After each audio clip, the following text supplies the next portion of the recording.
La variabilité de la tâche entre le mouvement et l'outil en prépa physique. Pour parler de ce sujet aujourd'hui, on accueille Gaël. Gaël commence à être un habitué du quart d'heure neuro. Salut Gaël, Ça va la forme? ça va? Est-ce que tu peux te présenter un petit peu pour ceux qui te connaissent pas encore? Déjà, ils peuvent déjà aller écouter les deux premiers quarts d'heure neuro qu'on a fait ensemble et sinon aller écouter le Setup Podcast.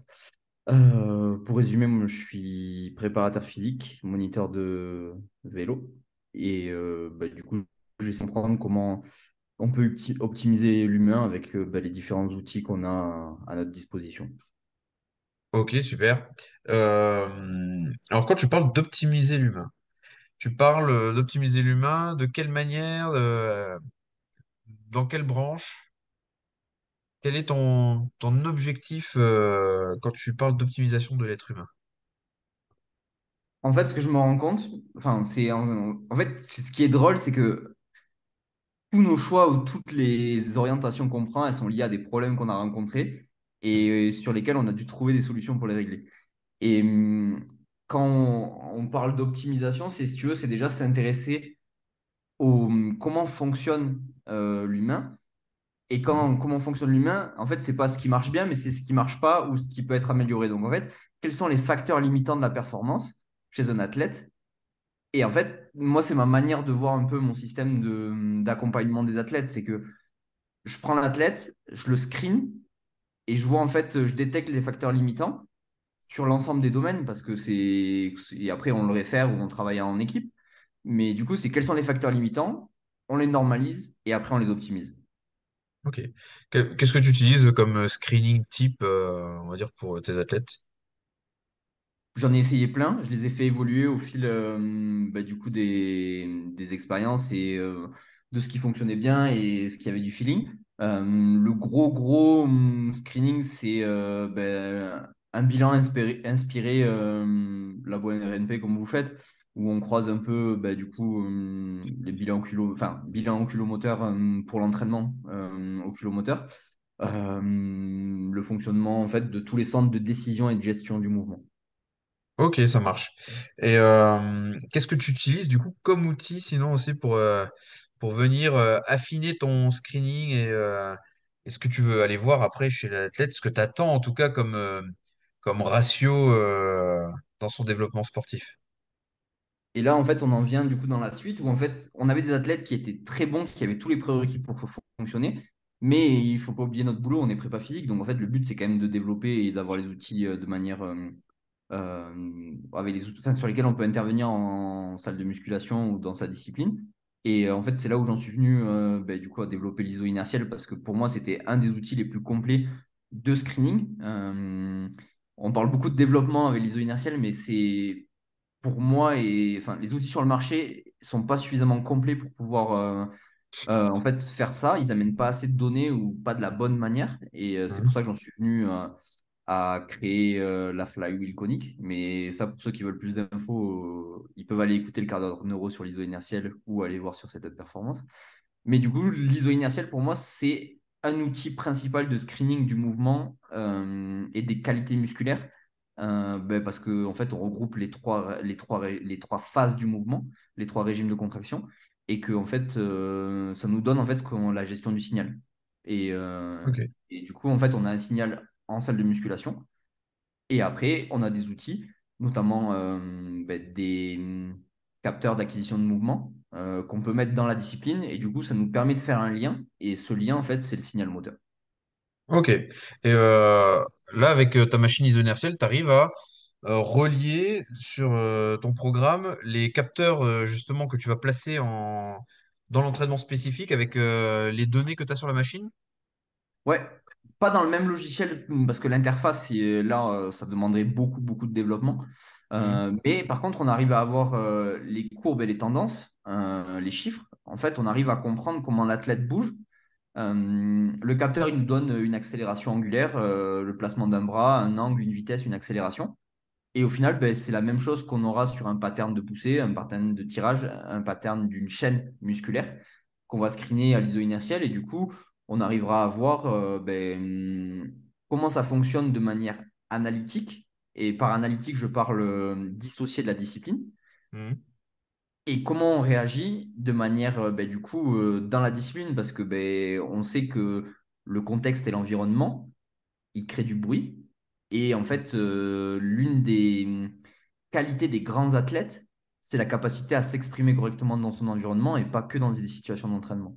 À gérer ce bruit, en fin de compte. C'est ça. Yes.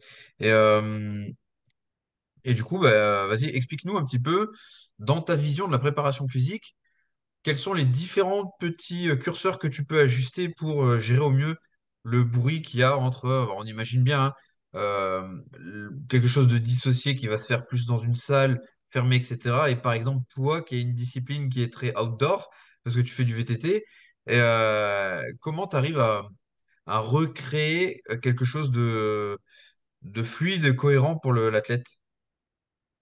Mais en fait, la manière dont je le vois, c'est qu'il y a deux principaux, comment ça s'appelle, domaines. C'est soit, en fait, on est sur le signal moteur, c'est-à-dire on s'intéresse sur les boucles sensorimotrices, la rétroaction, enfin musculaire ou autre, mais qui va gérer de dire, est-ce que mon corps il est capable d'adapter, d'absorber ou de gérer des positions liées à l'environnement? Donc, ça peut être par exemple le travail d'aquabag ou de bamboo bar où en fait on vient mettre de la perturbation et du coup le corps il doit continuellement se réajuster.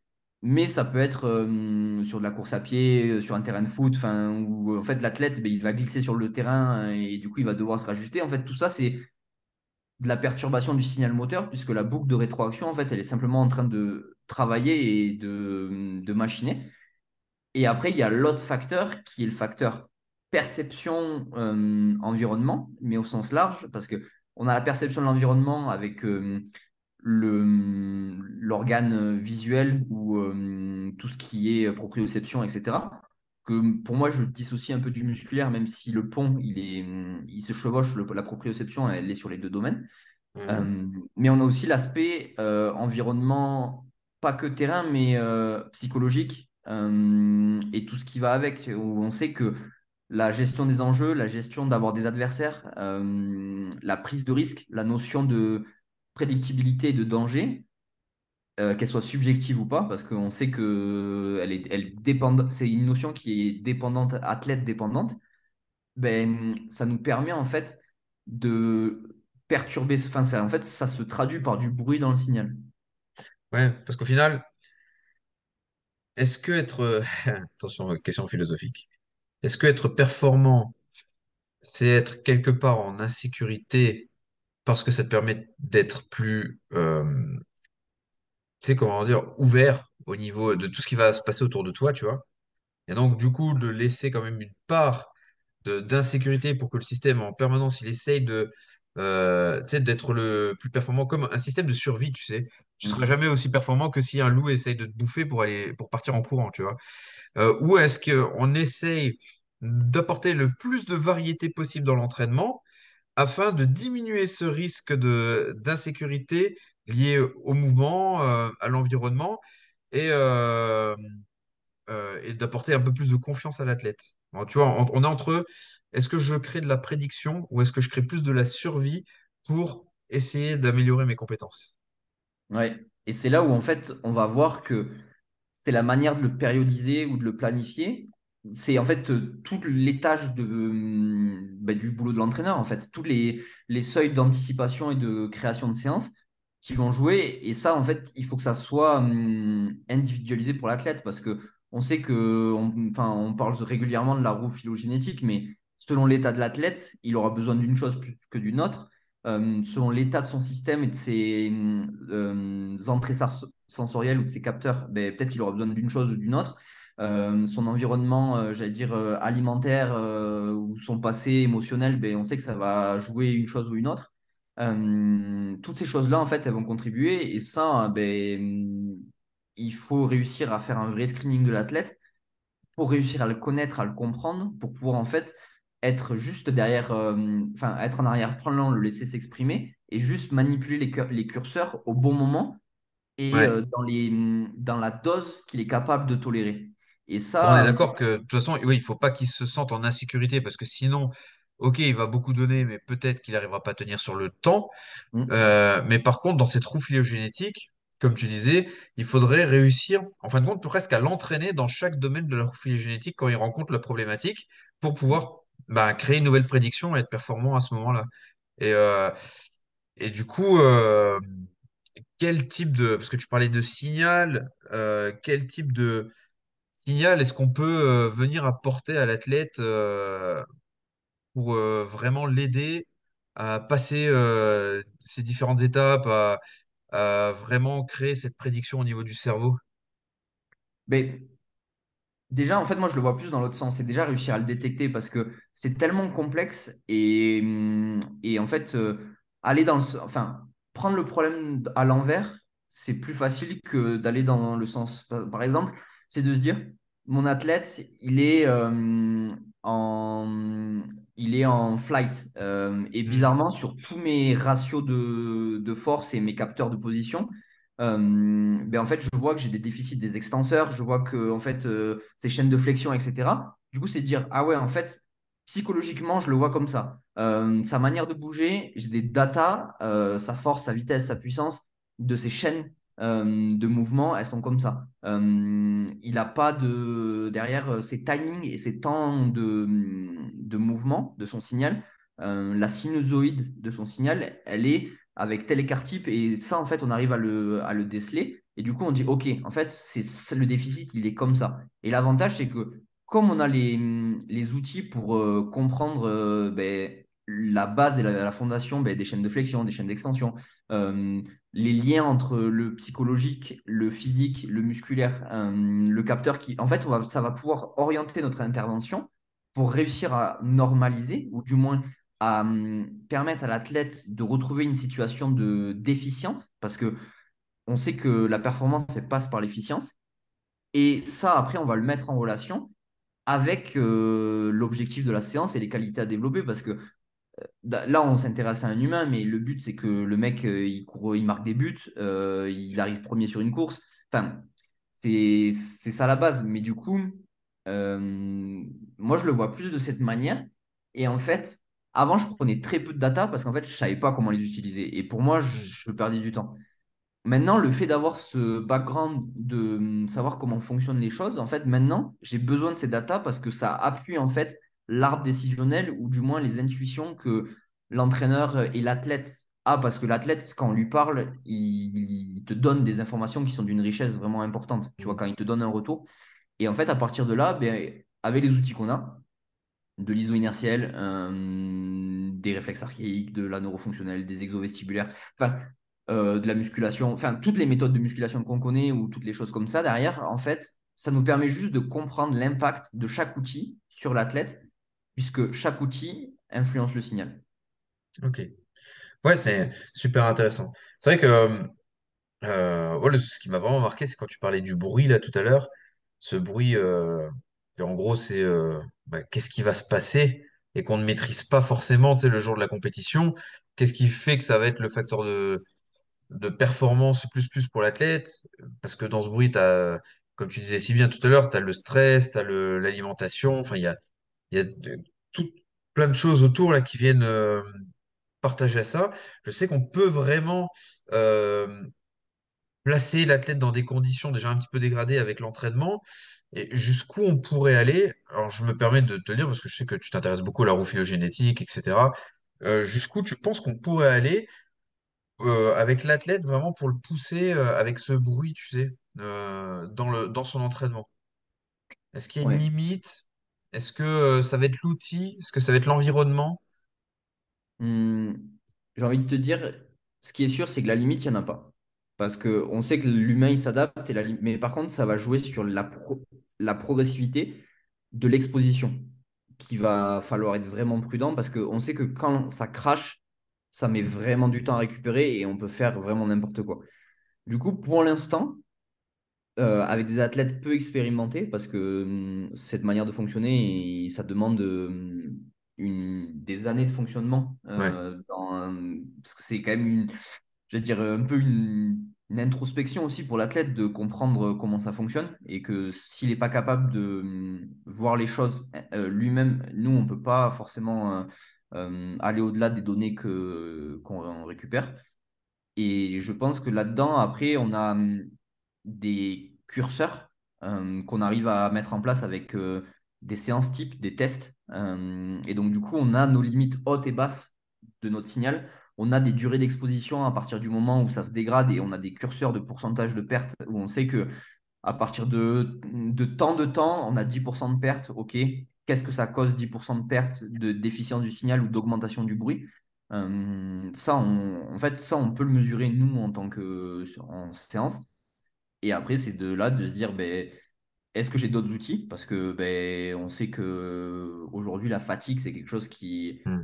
est pas mal remis en cause. Et en fait, ben, la fatigue, est-ce que c'est réellement ce qu'on pense ou ce qu'on croit? Tu vois, ça aussi, on ne sait pas. Et donc, du coup, c'est un travail de collaboration avec l'athlète. Et après, ben, on sait qu'au-delà de tant de pourcents d'échecs, on sait qu'à partir de là, on switch dans quelque chose qui est plus profitable à telle période de la saison. Parce Ok. il faut aussi le mettre avec des phases de préparation, des phases de compétition.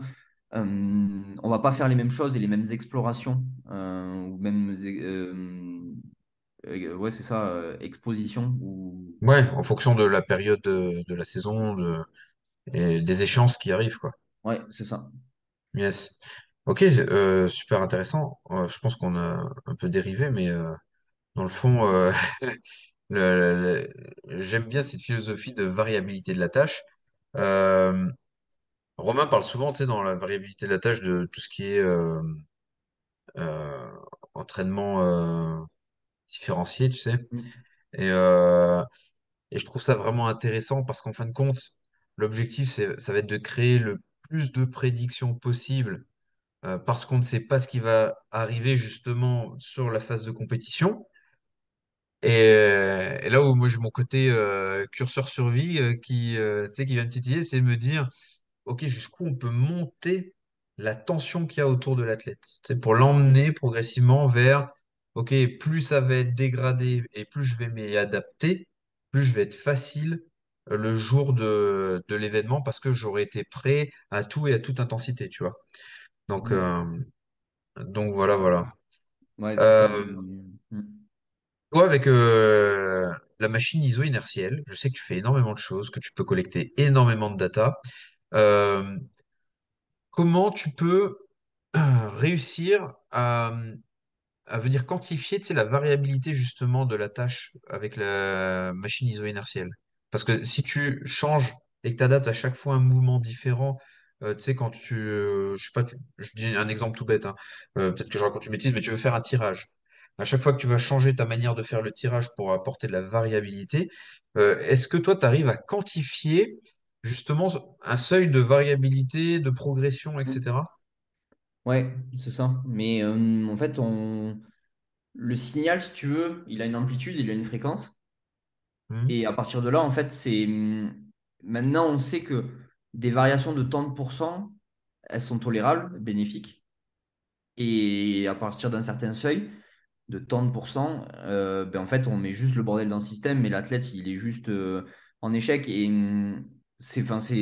j'en parlais, j'avais justement envoyé les datas à Romain où l'exemple, c'était j'ai un athlète qui était en rééducation d'une fracture sur l'épaule. Et donc, du coup, il n'y avait pas eu de souci particulier, si ce n'est 4 mois d'arrêt et donc, du coup, toute la fonte musculaire. On fait les tests d'évaluation sur la coiffe, qui était vraiment, entre guillemets, on partait de zéro parce qu'il n'y avait vraiment rien Ouais. du tout. 3 mois après, en fait, on monte tous les seuils. La seule chose, c'est que on fait les tests pour sélectionner la charge de travail. Parce que pareil, sur l'iso inertiel, on fonctionne d'une manière totalement différente des méthodes de musculation classiques, puisque au lieu de fonctionner contre la gravité, on fonctionne contre contre de l'inertie. Donc, ben, le développement de la force max, peut-être que chez lui, enfin, ou de la puissance max, peut-être que chez lui, ça ne sera pas à tant de pourcentage du 1RM, mais à un autre pourcentage. Et ça, on a des tests justement pour le déterminer. Mais en fait, on fait ses reps. Là, on fait la série. Entre la première et la dernière rep, il a la même force, la même vitesse et la même puissance sur sa rep en moyenne. Par contre, ce qu'on s'aperçoit, c'est que la première rep, elle a un signal qui est entre guillemets fluide, et la Mhm. dernière rep, elle a un signal où en fait, au lieu de faire un mouvement classique, en fait, le signal, Ah, il ok. y a du bruit, et en fait, on n'a plus du tout la même chose. Et ça, ben, c'est là, à partir de là où en fait on a réussi à trouver sa bonne zone et on a réussi à avoir des gains de récupération de force et des Ah, gains fonctionnels d'amplitude et tout ce qui allait sur son épaule avec un temps vraiment réduit. Et la kiné, elle était vraiment super contente de tout ça. Et en fait, c'est juste parce qu'on est resté dans cette zone de travail. Et lui, pourtant, il y a des fois, il arrivait, il me disait, Gaël, je suis fatigué, j'ai pas de force. La kiné, on a fait ça parce que ils ont une vie à côté. Donc, ouais, ben là, j'ai écrit toute la journée. J'étais à la fac en partiel. Donc, ben, du coup, là, tu vois, je suis fatigué, etc. Et en fait, c'était, j'allais dire, un peu interdépendant de son retour. C'est-à-dire que j'écoutais son retour, mais le signal, il nous mettait il peut pas mentir, quoi. Tu vois, c'était son épaule est capable de tolérer ou capable de pas tolérer. Et à partir de là, on prend de la marge parce que il faut être prudent. Chaque fois, c'est validé par la kiné qui, elle, donne l'avis. C'est-à-dire que moi, je suis arrivé après que la kiné ait donné ouais, la le feu vert, validation. quoi. Mhm. La validation, la kiné est restée parce que je voulais quand même qu'on ait un avis et qu'on avait besoin de maintenir justement des soins kiné. Et moi, j'étais vraiment Ok. sur la réa. Mais du coup, en fait, on se rend compte que si on était resté sur un système classique, d'élastique, de poulie, ou même d'iso inertiel sans les capteurs, ben en fait, l'athlète, il aurait progressé, mais moi, j'étais incapable de savoir, en fait, à combien de séries il fallait qu'il fasse, à combien de reps il fallait qu'il s'arrête, et à quelle charge il fallait qu'il travaille, parce que on a essayé de monter la charge. Dès la première rep, le signal, Ouais. En fait, ça aurait été impossible à quantifier si tu n'avais pas eu ces outils-là, quoi, à ce moment-là. ouais, exactement. Ok. Super intéressant. En fin de compte, plus on en parle de l'iso inertiel et plus je me dis, ça devrait être présent dans toutes les salles, dans toute une bonne salle de muscu, de prépa, etc., ou même de réhab pour les kinés, parce que ça te permet quand même de quantifier quelque chose. Et là, donc, on parle de variabilité de la tâche, mais là, on peut la quantifier, tu vois, on fait pas une recette petit bonheur la chance, c'est pas voilà, il n'y a pas de miracle, c'est une prise en charge qui est vraiment efficiente en termes de suivi, de protocole utilisé, parce que tu vois l'exercice qui permet en fait d'avoir une chute au niveau de l'efficacité. Et tu vois vraiment là, ce seuil qui te dit, OK, là c'est bon, on commence à avoir quelque chose d'efficace au niveau de sa coiffe des rotateurs et on peut retravailler dessus maintenant comme il faut, quoi. Ouais, Ça, c'est super exactement. intéressant. Et en Et en fait, fait, ça, on après, tu as faisait. juste des réglages après par la suite? Ah ouais, ouais, bah après on a juste la charge, on a juste le ratio force-vitesse. Oui, c'est ça, ratio force-vitesse et ratio excentrique-concentrique. Ok, super. Et donc après, là, tu as des... est-ce que, je ne sais pas hein, comment se passe le logiciel exactement, mais est-ce que tu as des courbes de travail, des seuils de travail qui sont adaptés en fonction des problématiques? Oui, totalement, totalement. C'est Ok. qu'on se rend compte que en fonction des qualités qu'on veut développer, soit en fait on a les qualités classiques de la musculation, la force, la vitesse, l'hypertrophie, l'endurance, enfin de la puissance, enfin tout ce qu'on développe de manière classique, mais de manière beaucoup plus efficace puisqu'on a un suivi et on a un signal qui est plus riche. Ouais. Parce que la courbe, en fait, elle est autorégulée. Et comme en fait, on met juste plus d'exposition qu'une haltère, puisque l'haltère, il y a des moments où elle est pas dans la gravité, enfin, où la gravité, en fait, elle n'a Ouais. pas de force. Tu T'as vois. plus de mouvement, quoi. En fait, t'as plus de courbe de force dans ton mouvement, quoi. C'est ça. Donc, du coup, en fait, c'est ça. Et après, on a tous les effets qui, derrière, en fait, sont méconnus de l'iso inertiel, mais qu'on peut appliquer, qui sont ben, tout le travail, entre guillemets, nerveux, de coordination, de timing, le travail myofascial sur vraiment on a des gains vraiment qui sont beaucoup plus importants. Enfin, je veux dire, Ok. Romain, généralement, chaque fois, je lui envoie un message, je lui dis, waouh, t'as déjà vu ça? T'as déjà testé? Et il me dit, ouais, ouais, ça marche, c'est des trucs de malade. Ouais, Mais parce que là, tu parles de myofacial, mais est-ce que tu as testé du coup la machine, bah forcément avec des régimes musculaire, ok, mais après avoir fait un relâchement myofascial, après avoir fait, par exemple, une intégration neuro, tu vois, et voir les différences, ouais. Ouais, c'est ça. Là, par exemple, mercredi, j'avais justement un athlète où on a fait, enfin, donc du coup, hier, comment ça s'appelle, un athlète où on a fait, on était sur une séance, enfin, lui avait fait une séance très traumatisante de sa discipline où il avait énormément de courbatures. Et du coup, on était à J+3, donc vraiment là où c'était compliqué. Et en fait, on a réadapté sur du relâchement myofascial et de la capillarisation. Enfin, je Ouais, prends entre guillemets parce qu'on était vraiment sur quelque chose de bonifier le turnover et d'aller chercher vraiment quelque chose qui était bénéfique pour lui parce que il avait à nouveau une échéance à J+6, donc il fallait gagner du temps. Et en fait, on a mixé des étirements type, enfin des étirements, des mouvements type eldoa, ah ouais, myofascial qui sont entre guillemets classiques et un des piliers du travail des fascias qui permettait en fait de cibler vraiment le chaînon qui posait problème dans la structure de collagène, enfin vraiment de fonctionnement qu'on a réussi à screener, puisque du coup on a vu les empilements articulaires et on a vu où est-ce que ça posait souci ok, euh, dans très l'application du intéressant. mouvement. Et en fait, l'athlète, on n'a pas fait beaucoup, on a dû faire 15 minutes de séance, trois séries. Trois séries de 20, donc en gros de 20 secondes, tu vois, voilà. Et en fait, l'athlète, déjà, il se sentait. Il dit, je me sens différent. J'ai plus mes courbatures. Enfin, il dit, d'habitude, Ah je ouais, bois, je m'assois, ça tire. Il dit, là, je me sens différent. Et là, aujourd'hui, je lui ai renvoyé un message. Il m'a dit, ben, il dit, je me sens, tu vois, je peux retourner m'entraîner et j'ai plus la même gêne, tu vois, de courbature. ok, c'est intéressant. C'est très intéressant. En fait, ce travail d'individualisation, en fin de compte, parce qu'on parle de variabilité de la tâche, mais on est presque dans l'individualisation de la variabilité de la tâche. Et c'est ça Ouais. qui est intéressant avec tous les datas que tu peux avoir. Je regarde en même temps le temps qui tourne. Je pense qu'on se rapproche plus du trois quarts d'heure neuro que du quart d'heure neuro. Mais c'est intéressant. Euh, il faudra qu'on refasse encore un quart d'heure neuro, je pense, à l'occasion pour rediscuter encore de toutes les possibilités, parce que ça me paraît quand même à chaque fois qu'on en discute, que ça soit en quart d'heure neuro ou en présentiel, on s'aperçoit que cette machine iso-inertielle, elle est vraiment complète et qu'elle permet vraiment de faire énormément de choses.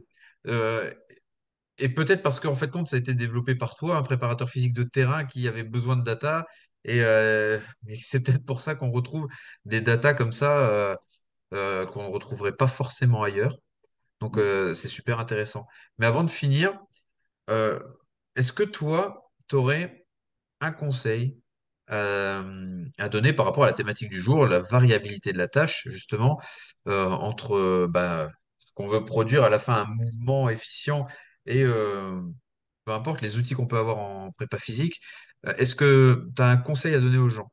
Comment ils peuvent améliorer cette variabilité de la tâche, cette prise en charge de leurs athlètes?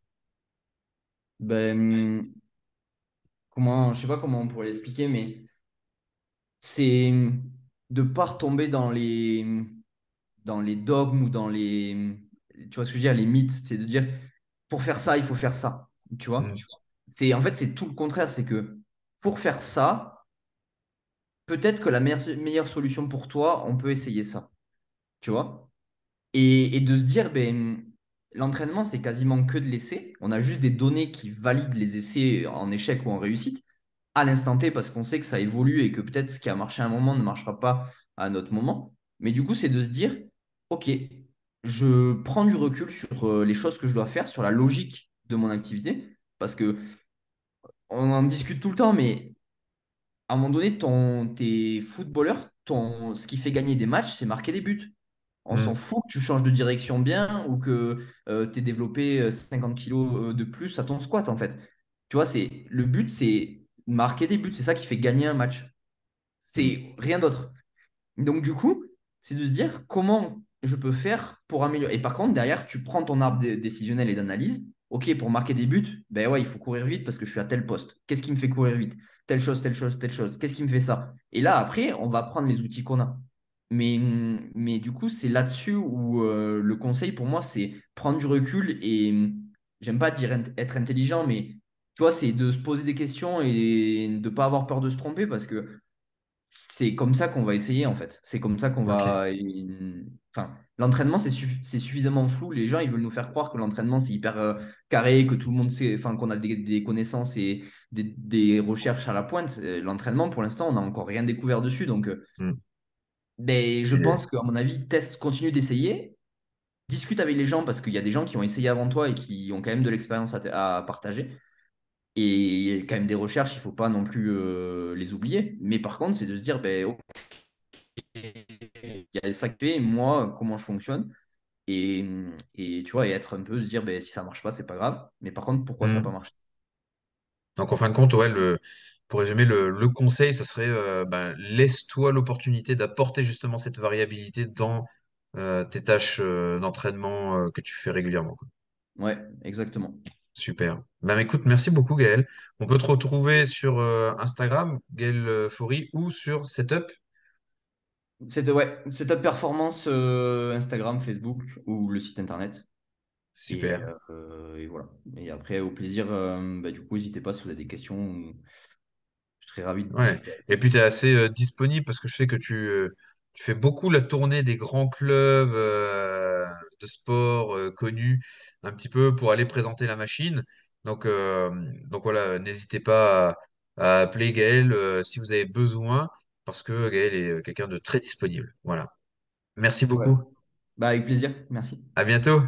Ciao.